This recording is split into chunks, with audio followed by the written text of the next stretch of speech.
Original Geek Nerd Social Media Project, Saturday, August 22nd, 2025. The Matrix Generation.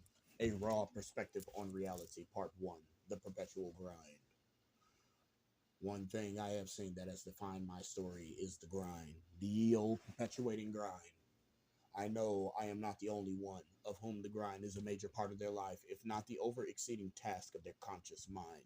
I will tell you in particular of how the grind has defined me. First off, I am consciously programmed to know that the grind is necessary for my success. In my 20s, I dreaded the grind. I dreaded getting up early for work and being in a conscious fog for the first 2 hours until the quote, work drone, unquote, mentality finally kicked in. This was nothing new to me, being I had to get up early for private school for a decade prior to. I was doing it the same way I did it in school, mismanaging my time and creating weekly sleep debt. I worked harder by working foolishly. Nobody cares about you having a sleep debt, but they do care about you slacking on your task and not doing it the way they told you.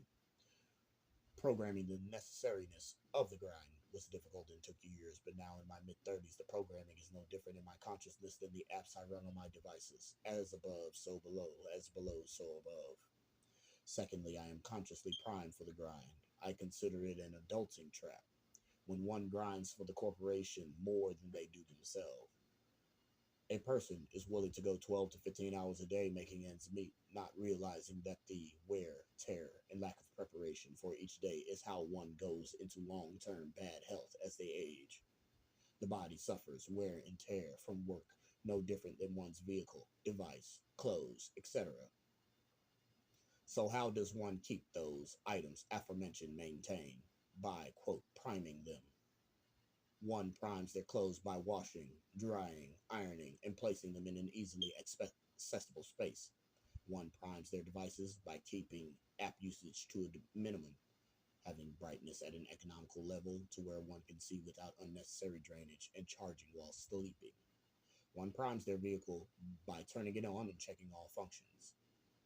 I define priming as utilizing habits that place something or someone at an above par working performance. People take time out to prime all these items, but it's whatever concerning their own body, of which is egregiously nonsensical.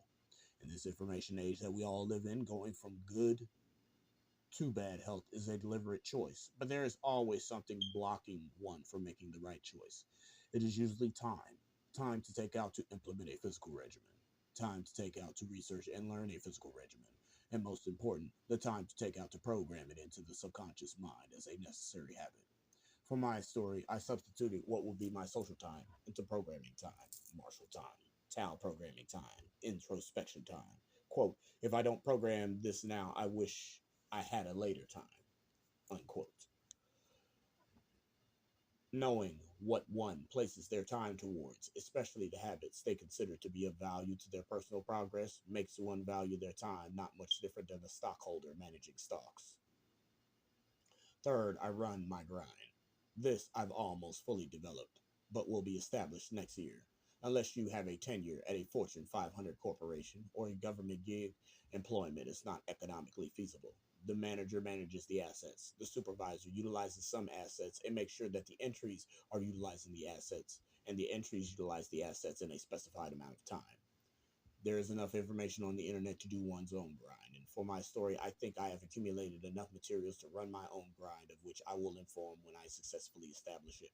The only grind worth running in this short life is the one you have full management control over. Understanding this about my own grind, the majority of my life will be a grind. My circle of peers will all be grinders. It has made my conscious perspective of life a little raw. The primary factor of whence made me consciously think of life in a raw perspective were the raw hand and cards I was dealt. The story continues.